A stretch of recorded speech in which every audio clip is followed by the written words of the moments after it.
Good morning agriculture aspirant. मेरा नाम है अंकित और आज हम लेकर आए आप लोग के लिए प्रोडक्शन टेक्नोलॉजी वन खरीफ क्रॉप। इसमें आज हम आप लोग को पढ़ाएंगे राइस। अब हम आप लोग पढ़ाएंगे राइस के बारे में। सबसे पहले जानते हैं राइस। राइस का साइंटिफिक नेम होता है ओराइजा सटाइवा। साइंटिफिक नेम होता है Oryza sativa. Rice is a stable food for more than 60% of world population and more than 70% of India population. Rice comprise to 43% of total food grain and 55% of total cereals of production in India. Rice एक stable food है, मतलब rice एक स्थिर food है जिसमें ना more than 60% of world population और more than 70% of India का जो पॉपुलेशन होता है वो मतलब कंज्यूम करता है। राइस का कंप्राइज करता है कि 43% जितना ही फूड ग्रेन होता है उसका 43% एंड जितना भी सीरियल्स होता है उसका 55% ऑफ प्रोडक्शन करता है इंडिया में। इसमें प्रोटीन कंटेंट पाया जाता है 6 से 7%। प्रोटीन कंटेंट पाया जाता है 6 से 7% और फैट कंटेंट पाया जाता है 2 से 2.5%। राइस में जो deficient amino acid amino acid का जो डिफिशिएंट मतलब कमी होता है वो होता है लाइसिन। जितना भी ना सीरियल्स कार्बोन में लाइसिन का डिफिशिएंसी पाई जाती है। यूज ऑफ राइस का जो स्टार के राइस का जो भूसा बच जाता है ना उसका यूज किया जाता है कैटल को फीड में, मतलब कैटल को खाने में, थ्रेंचिंग ऑफ रूफ में, ऊपर रूफ को बनाने में, मेकिंग ऑफ हैट में और मैट ऑफ रूफ में। और जो उसका हस्क होता है उसको उपयोग करता है एनिमल फीड में, कार्डबोर्ड मेकिंग में। हस्क का जो यूज किया जाता है ना इंसुलेशन मटेरियल में और पोल्ट्री लीटर में। राइस का जो ब्रेन ऑयल होता है उसका यूज किया जाता है, जो ऑयल निकलता है उसका कुकिंग में, सूप मेकिंग में। टेस्टा जो उसका ब्रेन मैक्स होता है टेस्टाइन में, कार्बन कोटिंग ऑफ फ्रूट्स में। राइस का ओरिजिन के बारे में जानते हैं। राइस होता है ना डी कंडोल 1886 ईस्वी में एंड बाट 1862 ईस्वी में। Throughout that is South East Asia, मतलब राइस का जो होता है उसका ओरिजिन का होता है South East Asia. In the place where the cultivated rice is origin. उसके बाद बेबीलोन ने सजेस्ट किया कि इसका इंडो बर्मा का ओरिजिन। राइस का फैमिली की बात किया जाता है ग्रेमनी फैमिली को होता है, ग्रेमनी फैमिली या पोएसी फैमिली। आप लोग जानते हैं इसका सब फैमिली राइस का होता है बम्बोसिएडी। सब फैमिली ऑफ राइस बम्बोसिएडी, याद रखिएगा बम्बोसिएडी जरूर। राइस का कल्टिवेशन किया था, cover of area in the about 160 million hectare. ये जो कल्ले जो कवर करता है वो राइस क्रॉप करता है। इंडिया का जो largest 44 million of followed by, उसके बाद चाइना, उसके बाद इंडोनेशिया। प्रोडक्शन के बात करें तो सबसे ज़्यादा जो प्रोडक्शन जो करता है वर्ल्ड में वो चाइना करता है, दूसरा स्थान पर इंडिया करता है। प्रोडक्टिविटी में सबसे ज़्यादा जो इजिप्ट होता है, दूसरा में ऑफ यूएसए होता है। इंडिया जो प्रोडक्शन है इंडिया सब कौन सा स्टेट से ज़्यादा प्रोडक्शन है तो पहला वेस्ट बंगाल, दूसरा यूपी। हाईएस्ट प्रोडक्टिविटी की बात करें तो पंजाब, इसका सबसे ज़्यादा प्रोडक्शन होता है। पंजाब में इसका सबसे ज़्यादा प्रोडक्शन करता है। इसका क्लासिफिकेशन के बाद हम कहते हैं तो राइस का जो साइंटिफिक नेम होता है ओराइजा सटाइवा।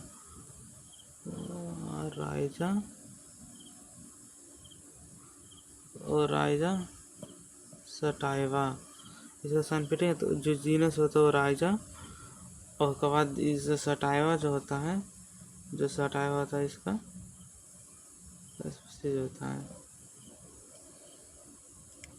उसके बाद ओराइजा हो गया, ओराइजा जीनस होता है। फैमिली होता है पोएसी या ग्रेवनी फैमिली। इसका जो सब फैमिली होता है वो होता है बम्बोसिएडी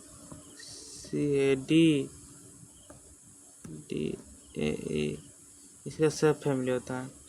ओराजीन इज कम्प्राइज टू 24 इसका स्पीसीज होता है, जिसमें 2 स्पीसीज को ग्रो किया जाता है, ओराजा सटाइवा और ओराजा ग्लेबिनिया। ओराजा ग्लेबिनिया का एक वैरायटी होता है जो कल्टिवेट जो कहते हैं वो होता है CG14। CG14 किसके वैरायटी है? वो होता है आपका ओराजा ग्लेबिनिया का। और इसका जो मतलब जितना भी ना बीडी राइस होता है, जैसे में आ गया ओराजा रूफीपोगोन, ओराजा रूफीपोगोन हो गया, ओराजा जितना भी ना बीडी राइस होता है उसका जो इंडोज फॉर्म होता है वो रेड होता है, इसे उसका रेड राइस के भी नाम से भी जाना जाता है। ओराजा ग्लेबिनिया ओनली कल्टिवेट किया था सम पास्ट में, जो मोस्टली कल्टिवेट था वेस्ट अफ्रीका में। और कौन सा स्पीसीज इसका, कौन सा वैरायटी, इसका जो वैरायटी का नाम हम लोग को बताए दिए हैं CG14, इसका एक वैरायटी याद कर लीजिएगा।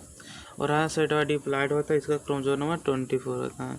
इसका 3 गो सब स्पीसीज होता है, एक होता है इंडिका, जापोनिका, जवानिका। इंडिका होता है जो ग्रो करता है इंडिया में, और जो जापोनिका सब मेनली से ग्रो करता है जापान में, और जवानिका जो मेनली से ग्रो करता है इंडोनेशिया में सबसे तो ग्रो करता है। ये जो इंडिका होता है ना वेरी बहुत ही टॉल होता है, फोटोसिंथेसिस होता है, लॉगिन होता है, पुअर फर्टिलाइजर रिस्पॉन्स होता है, मॉडरेट टिलरिंग होता है, लेट मैच्योरिटी स्टेटी होता है। जवानिका जो होता है उसका जो करेक्टर होता है डार्क होता है, इरेक्ट होता है, नॉन लॉजिन हो जाए, फोटो इंसेस्टिव होता है, ईयरली मैच्योरिटी होता है, हाई एल्डिंग होता है, फर्टिलाइजर रिस्पॉन्स होता है। लेकिन जो जवानिका होता है राइस कल्टिवेटेड इंडोनेशिया में सब इसका क्या होता है, ये वेरी टॉल होता है, इरेक्ट होता है, एवोनर वैरायटी होता है। बोटनिकली डिस्क्रिप्शन के बात करें तो राइस का जो राइस एक एनुअल प्लांट होता है, ये अपने सीजन में खरीफ सीजन मोस्टली रूप से ग्रो कराया जाता है। राइस एक एनुअल प्लांट होता है, ये अपना जीवन काल वो एक ही वर्ष में पूरा कर लेता है, या तो हमारे 3 मंथ में ही पूरा मोस्टली से कर लेता है। इसका जो होता है ना 0.5 से 2 मीटर इसका हाइट होता है। डीप वाटर राइस से जो ग्रो किया जाता है तो 5 से 6 मीटर टॉल होता है। रूट सिस्टम के बात किया जाता है, अगर जर्मिनेट किया जाता है अपलैंड सॉइल में।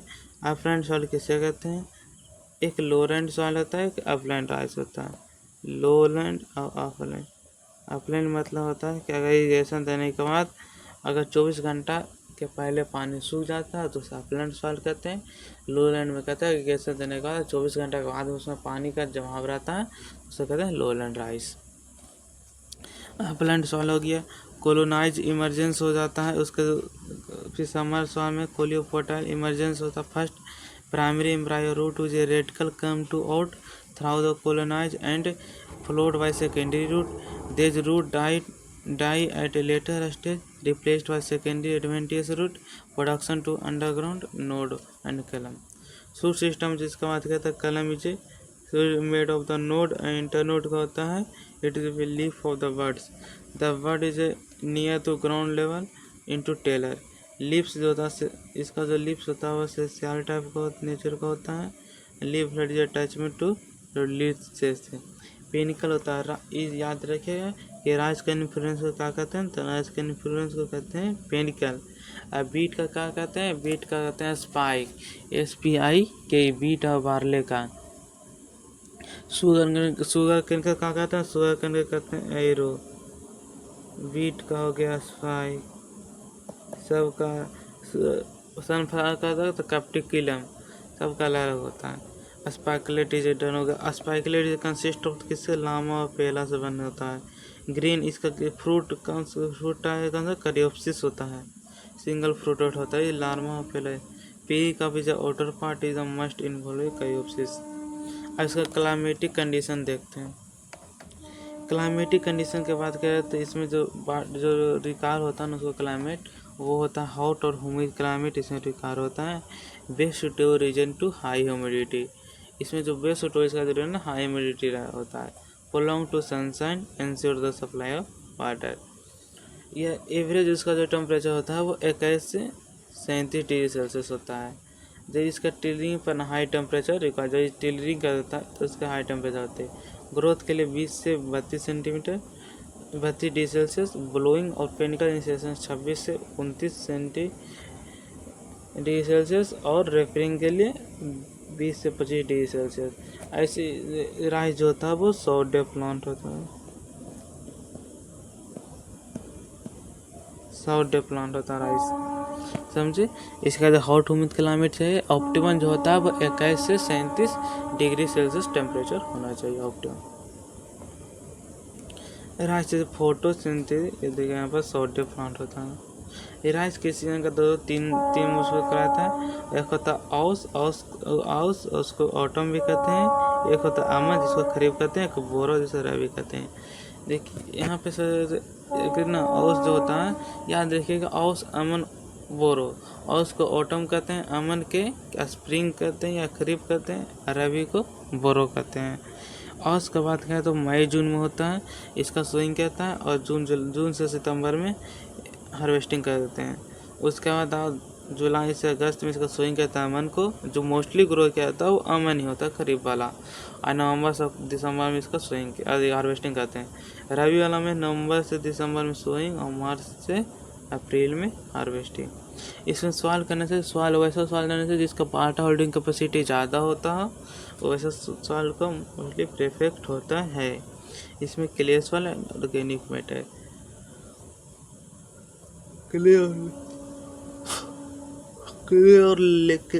क्लियर लोमी जब बेस्ट सूटेबल होता है। Rice is a semi aquatic crop होता है। इसका ऑप्टिमम जो पेच होता है वो 5.5 से 6.5 या तो 4 से 6 भी उसका पेच होता है जो ग्रो करता है। मूल रूप से ST सॉइल में ग्रो किया जाता है। इसका इकोसिस्टम की बात करें तो 3 प्रिंसिपल का होता है। एक होता है ड्राई सिस्टम, सेमी ड्राई और वेट। ड्राई सिस्टम जो होता है मोस्टली ग्रो किया था वो असम, वेस्ट बंगाल, उड़ीसा, बिहार, यूपी, सामपाट, मध्य प्रदेश और आंध्र प्रदेश में। अगर हम फील्ड का प्रिपरेशन करता था इसका तो मंथ अप्रैल से मई में किया था। हेल्प करता फर्स्ट मानसून ऑफ सोर और लॉन्गो फाइनली जिप्सन का एंड FIM का उपयोग किया था। फिर वैरायटी के बात किया तो वैरायटी में 90 से 110 डे वाला लगाया जाता है। रिकमेंडेड है तुरंता, प्रभात, सकेट 4 और सियर धान 40। सीड ट्रीटमेंट के बाद क्या तो इसका फंगस से कर देते हैं 2 ग्राम पर केजी के हिसाब से बेस्टीन एंथीना को। आप इसको साइज के आधार पर अगर इसमें स्मॉल सीड हो गया तो उसमें 2 ग्राम पर केजी। अगर बोल्ड जो सीड रहता है जैसे मक्का हो गया, जैसे आपका मक्का हो गया, मेज हो गया, इसका होता है 4 ग्राम प्रति सेडी बेस्टीन से आप सीड ट्रीटमेंट कर सकते हैं। कितना 24 घंटा सोइंग से पहले। ट्रीटमेंट एजोरस विलन से भी कर देते हैं 600 ग्राम प्रति हेक्टेयर की दर से। सोइंग का मेथड होता है ब्रॉडकास्टिंग विधि। ब्रॉडकास्टिंग मतलब होता है छिटकावा विधि, मतलब कि यूनिफॉर्मली सीड को लेकर पूरे फील्ड में छीट दें, उसे कहते हैं ब्रॉडकास्टिंग विधि। इसका 100 kg प्रति हेक्टेयर लगता है। अगर हम लाइन सोइंग करेंगे जिसमें row to row distance to distance maintain करते हैं उसे कहते हैं लाइन सोइंग। इसमें लगेगा आपको कितना 60 kg प्रति हेक्टेयर, 60 kg प्रति हेक्टेयर के दर। एक लाइन सोइंग हो गया। आपको कहीं आपको मिलेगा सीड ड्रिल और प्लांटा। तो सीड ड्रिल और प्लांटा में क्या डिफरेंस है तो बताते हैं। जो सीड ड्रिल होता है ना, ये ओनली जो मेंटेन करता है वो रो टू रो मेंटेन करता है। लेकिन जो प्लांटर होता है वो आपको रो टू रो और प्लांट टू प्लांट दोनों मेंटेन करता है। यही मुख्य रूप से डिफरेंस है सीड ड्रिल और प्लांटर में। नेक्स्ट पढ़ते हैं इसका न्यूट्रिएंट मैनेजमेंट करना पड़ते हैं। न्यूट्रिएंट मैनेजमेंट में इसका रिकॉर्ड जो होता है, जो ड्राई सॉइल होता है उसका 60-30-30 NPK का रेशियो होना चाहिए। NPK फास्फोरस और पोटास, मतलब first dose of basal dose देते हैं जब सोइंग के टाइम में देते हैं, तब फास्फोरस पोटास का पूरा डोज और नाइट्रोजन का 25% देते हैं इन लैंड में। फिर 50% जो उसमें उसका 75% बढ़ता है उसका 50% देते हैं टिलरिंग में, और जो 25% बढ़ता है वो जो देता है हमको पेनिकल इनिशिएशन का स्टेज में। वीड मैनेजमेंट के बाद क्या कहते हैं, जो अपलैंड राइस होता है उसका 6 से 7 डे आफ्टर सेलिंग, इसे कहते हैं बेंथोकार, कहते हैं 2 ग्राम 2 kg एक्टिव निगेंट पर kg कैसे अप्लाइड करते हैं। मैनुअल के बाद क्या होता है 40 से 45 डे आफ्टर सोइंग कर देते हैं। और बाद वेटलैंड में क्या होता है, लो लैंड कल्टीवेशन मतलब वैसा कल्टीवेशन ऑफ क्रॉप जिसमें अगर हम इरिगेशन देते हैं तो 48 घंटा के बाद भी उसमें पानी का जमाव रहता है, उसे कहते हैं लो लैंड। इसमें भी हम सब ब्रॉडकास्टिंग द्वारा सीड का छीटेंगे, जैसे इसमें 100 kg इसमें भी लगेगा आपको, ड्राई लैंड में भी और लो लैंड में भी। उसके बाद बोलता है इसमें ट्रांसप्लांटिंग करने का एक हो जाता है advantage. Method of seedling required to transplanting area, इसका जो रिक्वायर होता है 500 से 1000 स्क्वायर मीटर होता है लेट सिंग। उसके बाद इसमें ना बोल्ड अगर होता है 40 से 45 kg, 30 से 35 kg फाइन सीड होता है। ट्रांसप्लांटिंग में आपको सीड रेट लगता है। ये सीड जो शो करता है प्री जर्मिनेटेड, इसको सबसे पहले इसको पानी से पहले फुला देते हैं। उसके बाद pure water 1 centimetre above to seed को स्टे करते हैं। और फिर रिमूव करते हैं unfilled seed wide drainage water soaked feed out the room temperature पर 24 आवर के लिए। बांस हम प्लेस करते हैं फिर बैग और keep to shade still to वारा आफ्टर। फिर स्प्रिंकल वाटर के through wet dry nursery incubation period 24 से 36 आवर के लिए। और डिपोक मेथड में अब कितना 36 से 48 आवर के लिए। ये 2 टाइप का होता है, wait method, dry wait method और डिपोक मेथड 3 मेथड। वेट मेथड इसका जो प्लॉट होता है 1.25 से 8 मीटर स्क्वायर होता है। ड्राई चैनल में 30 सेंटीमीटर इसका होता है वाइड। फर्टिलाइजर के रिक्वायरमेंट की बात करें तो 500 ग्राम अमोनियम सल्फेट या 225 ग्राम यूरिया और 500 ग्राम SSP के प्लॉट में 2 से 3 हैंडफुल ऑफ सीड पर ग्राम करता है। Saturated water for 5 day of the gradually increase of water तो 50 gram urea of nitrogen efficiency. Seedling to ready transplant 20 से 25 डे। ड्राई बेड मेथड में हो गया आपका bed are about 15 centimetre to higher in 18 square plot. Seed is 10 centimetre. Seed are covered with in soil immediately after sowing and soil should be keep to a thin fill in the 5 day of sowing of dapog method in India from Philippines. इसका main benefit होता है very less of the area, बहुत कम area में इसका record होता है। Seedling के लिए 11 से 14 दिन में ही सीडलिंग तैयार हो जाता है। अगर ऐसे हम ट्रांसप्लांटिंग करते हैं, अगर नॉर्मल ट्रांसप्लांटिंग करते हैं तो हमको 21 दिन में इसको सीडलिंग तैयार होता है। डिपोक मेथड को तो 11 से 14 और फिर एक कहता है ये सारे मेथड उसमें तो उससे भी कम हो जाता है। उसमें सबसे कम सीडलिंग तैयार करना तो उसमें भी 9 से 12 डे में तैयार हो जाता है। इस एक होता हो गया डिपोक मेथड में नर्सरी एरिया में 25 से 30 स्क्वायर मीटर ऑफ द इसमें क्षेत्र लगता है, एरिया लगता है। 4 से 5 सेंटीमीटर रेस्ट टू प्रिपेयर करते हैं बनाना के लिए पर प्लास्टिक सीट फील्ड में फ्लोर होता हॉर्स। उसके बाद कैसा परिणाम 36 से 38 आवर प्री जर्मिनेटेड सीड। उसके बाद सीड हर the soak to make the 3 seed thick layer और द कवर इज 1 से 2 सेंटीमीटर ऑफ वाटर। 3 से 4 सीड पर हेल के हिसाब से ट्रांसप्लांट करते हैं। SRA में कितना देते हैं तो SRA में 1 सीडलिंग पर हिल के हिसाब से देते हैं। इसमें बोला डिपोक मेथड में इतना जल्दी क्यों तैयार होता है 11 से 14 दिन में। इस तरह से पहले उसको प्री जर्मिनेट करते हैं, वाटर से सोट करते हैं। उसके बाद उसको केला के पत्ता पर स्टे पर जिसमें विदाउट टच ऑफ द भूमि मतलब स्वास्थ्य से विदाउट टच हुए उसको जर्मिनेट कर देते हैं हल्का सा। उसके बाद उसको ट्रांसप्लांटिंग कर देते हैं हम लोग फील्ड, उसके बाद उनको फील्ड में दे देते हैं। उसके बाद 11 से 14 दिन में वो सॉइल में जब अटैचमेंट होता है वो जल्दी ग्रोथ होता है। 11-14 दिन में ट्रांसप्लांटिंग के लिए रहता है। एक होता है डबल ट्रांसप्लांटिंग क्या होता है, जब हम उसको एक बार ट्रांसप्लांटिंग कर देते हैं, ट्रांसप्लांटिंग करने का जो समय होता है 21 से 30 दिन में जब डबल ट्रांसप्लांटिंग बताते हैं।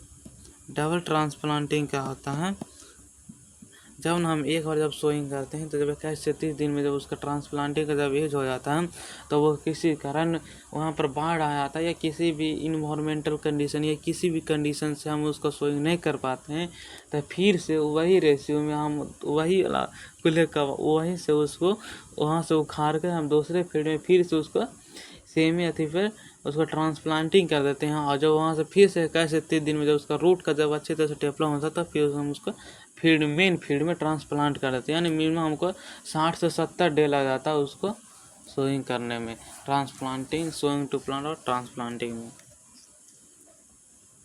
अब नेक्स्ट पढ़ते हैं फील्ड का प्रिपरेशन कैसे करें। पहले 20 से 25 सेंटीमीटर डीप यूज करते हैं एमडी प्लो से। उसके बाद होता है कि 15 डेज के लिए फ्लडो का पडलिंग करते हैं 2 वीक बिफोर ट्रांसप्लांटिंग। एनपी के इनकॉर्पोरेट कर देते हैं 15 से 30 सेंटीमीटर होगा। ट्रांसप्लांटिंग वो से 4 से 5 लीफ हो जाना चाहिए, 15 से 20 सेंटीमीटर हाइट ट्रांसप्लांटिंग। उसका जो रेशियो होता है 20 इंटू 10 सेंटीमीटर, 2 से 10 सेंटीमीटर डेप्थ होना चाहिए। उसके बाद 10 से 15 टन FIM होना चाहिए पर हेक्टेयर के दर से 4 से 6 वीक बिफोर। NP का 40 85 50 40 फर्टिलाइजर का जो management transplant is sufficient after anaerobic condition which are responsible against denitrification process. Water is lowered to 2 zone, upper zone 1 से 10 mm receive oxygen predominantly return is from इसे reduced में जाता है, oxidise zone होता है erect करता है, unflooded unflooded remaining lower line without होता है रिड्यूस जोन में। Ammonium nitrogen fertilizer when applied in such soil get to oxidize nitrate NO3। Oxidize zone is leach down of the reduce zone then get of the gases network. DAP जो prefer fertilizer जो rice field में pre inoculated होता है, useful to leaching and denitrification loss.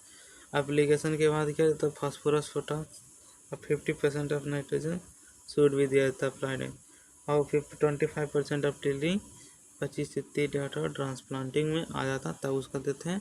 और 25% panicle initiation में जब 55 से 65 day के जब हो जाता है तब। वाटर मैनेजमेंट की बात करें तो इसमें 5 सेंटीमीटर वाटर जो ड्रॉप स्टेज में रहता है, तो अगर 7 से 15 डे बिफोर हो तो हार्वेस्टिंग कर देते हैं। उस हार्वेस्टिंग करने से पहले इसका 7 से 15 डे वाटर सुखा देते हैं।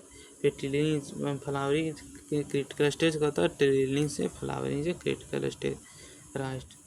फिर बीट कंट्रोल का इचिनोक्रासिपस हो गया, साइप्रस स्पेसिस ये सब को रिमूव करते हैं 20 डी आफ्टर ट्रांसप्लांटिंग या तो 50 D after transplanting just before 1 से 2 day of top dressing. Beta कलो इसका सबसे बेस्ट हर्बिसाइड होता है, 1.5 kg प्रति हेक्टेयर के दर से देते हैं। थायोकार्बा में 1.5 kg, पेंडिमिथिलिन 1 हो गया, एनिलोफोस हो गया, प्रीजर्मेंट से एप्लीकेशन 5 से 6 ट्रांसप्लांटिंग। डिजीज की बात करें तो बंगाल फैन होगा जो हेलमेंथोस पर के या ब्राउन स्पॉट हो गया, टुंगरो हो गया जो आपका राइस लीफ हॉपर हो गया, नेफ्रोटिटिस वायरसेंस हो गया। फिजियोलॉजिकल डिसऑर्डर की बात करते हैं खैरा हो गया, जो खैरा होता है जो जिंक का डिफिशियंसी होता है, स्प्रे कहते हैं 5 kg प्रति जिंक सल्फेट और 2.5 kg लाइम के साथ इसको स्प्रे करते हैं। वाइट हो तो ड्यू टू आयरन का टॉक्सिसिटीज हो गया वाइट। एक होता है अकोची होता है हाइड्रोजन सल्फाइड से होता है, हाइड्रोजन सल्फाइड से होता है H2S हो गया। उसके बाद इसमें बहुत सारा होता है हेलिमंथो राजा कहीं बंगाल 1942 ईस्वी में बहुत ज़्यादा बहुत सेवा कंडीशन में इसका भूखमरी आ गई थी, जिसमें लाखों लोग भूख के कारण डेथ कर गए थे। उसके बाद हार्वेस्टिंग की बात करें तो राइट टाइम जो हार्वेस्टिंग इसका जो होता है वो 80% ऑफ द पेनिकल जब हो जाता है, 80% ऑफ द रिवर्ड स्पाइकुलेट हो जाता है, एट ए टाइम हार्वेस्टिंग कर सकते हैं। Upper portion of the panicle should be star coloured grain will be contain 20% of moisture. Crop taken to spread of the field in few days and dry, then the bundle of stack to threshing. Rice seedling the 10 से 12% of moisture content, storage to 18% more than 2 year के। उसके बाद इसका late अगर duration करते हैं तो इसका जो यील्ड होता है वो 60 से 70 क्विंटल प्रति हेक्टेयर होता है। 100 ड्यूरेशन के लिए 45 से 55, हाइब्रिड के लिए 60 से 70 क्विंटल। हाइब्रिड राइस जो दिया था वो चाइना सबसे पहले ग्रो किया गया था, इसको जो दिया था यंग लॉन्ग पिंग। और कैसे अगर होता है तुम्हारा एक होता है तो बहुत पाराबोलिंग प्रोसेस, जिसमें प्रोसेस क्या होता है जैसे पाराबोलिंग कैसा प्रोसेस होता है, रफ राइस ऑफ द सोट कहते हैं, रफ राइस ऑफ द सोक। कौन सा प्रोसेस होता है पाराबोलिंग प्रोसेस वाला, उसका होता है पाराबोलिंग का था rough rice of the soaked steam to re dried before the milling date the advantage parboiling easily डिसक्रिंग हो जाता है, डिहस्किंग हो जाता है, low incidence pest of the disease, milking rice rice 80% of the fat, 18% of crude protein, by the starch is increase by 5%। Curing होता है जो new rice of the low ceiling of capacity, the tendency of yield of the thick and the vegetables grieved during the cook, the overcome the above the erect newly harvest paddy method has been the hosting of aging the fresh rice. The process इधर कोई curing streaming का है तो उसको heat देते हैं 15 से 20 minute के लिए। Milling is involve the removal of husk and bran is rough rice is produce. उसके बाद आपका आ गया यहाँ पर time of the harvesting season is effective milling aid of rice. उसका जेनेटिक इम्प्रूवमेंट TN1 जिसे मिर्चल ऑफ राइस कहता है। वर्ल्ड में अगर बोले कि मिर्चल ऑफ राइस कौन होता है तो वो होता है TN1। एक होता है IR जो 8 है, ये हम लोग का कौन है वर्ल्ड इंडिया का जो मिर्चल राइस होता है। TN1 जो होता है वो DGU जीन से लिया गया जो, और उसमें TAISU1 से क्रॉस करके TN1 हो जाता है। DGU जीन होता है सेमी ड्रॉप जीन होता है, इसमें 2 प्रकार का जीन होता है। SD इसमें 2 जीन पाया जाता है, जो सेमी ड्रॉप जीन था वो 2 जीन होता है SD1 और SD2। नारिन 10 में अगर नारिन 10 में बात किया तो RH1 और RH2 ये डार्फ जीन पाया जाता है उसके अंदर। इसमें डार्फ रिस्पॉन्सिबल होता है DGU जीन के प्रति, और जो इसमें जो पाया जाता है जीन 2 प्रकार का SD1 SD2। ये DGU जीन और TAISU से क्रॉस कराने के बाद TN1 बना। फिर IR8 जो बना था वो था DGU जीन तो पेटा से मिलकर बना था। जया जो था TN1 और 141 है। जगन्नाथ एक म्यूटेंट वैरायटी है TN 141 का म्यूटेंट वैरायटी, लेकिन सबमर्ज कंडीशन में ग्रो कर सकता है। पूसा बासमती बर्ड का scented high yielding for the IRI में डेवलप किया था। फर्स्ट फाइन सेंटेड राइस होता Pusa RS10। First hybrid scented rice PHRB 71। Hybrid rice जब डेवलप्ड हुआ एक साइटोप्लाज्मिक मेलेस्टिलिटी के थ्रू किसने दिया था यंग लॉन्ग पिंग द्वारा। यंग लॉन्ग पिन चाइना का साइंटिस्ट है। गोल्डन राइस किसने दिया था इंडोपोट्रिकस गोल्डन राइस ने दिया था। और सुपर राइस हो गया तो GH खुश। और सुपर बीट को देता नागराजन सुपर बीट। उसके बाद हो गया यहाँ पर, उसके बाद हम पढ़ते हैं SRA मेथड इस 1980 में आया था मध्य सागर में। इसमें ना इसका जो इसका जो 25 कंट्री में हुआ था। इसका सीडेड 5 kg प्रति हेक्टर होता है। स्पेसिंग होता है आपका कितना 25x25 का सिंगल सीडेड हो पाया था। 10 से 12 डे में इसका उल्ट तैयार होता है ट्रांसप्लांटिंग के लिए। न्यूट्रिएंट होता है 120-60 kg। इसमें 1 kg पर हेल के हिसाब से अथी करते हैं, हीलिंग करते हैं। वैरायटी के बाद किया जाए तो पूसा सेंटेड 1, पूसा सुगंधा, कस्तूरी बासमती, राजेंद्र कस्तूरी, भागलपुर करतरनी आदि बहुत सारा वैरायटी। इरीगेटेड कंडीशन में IR 64, राशि हीरा सुधा अमूल्य बहुत सारा वैरायटी होता है। इतना। थैंक यू दोस्त, थैंक यू एवरीवन। अब वीडियो को लाइक करें, सब्सक्राइब करें और शेयर करें। Thank you.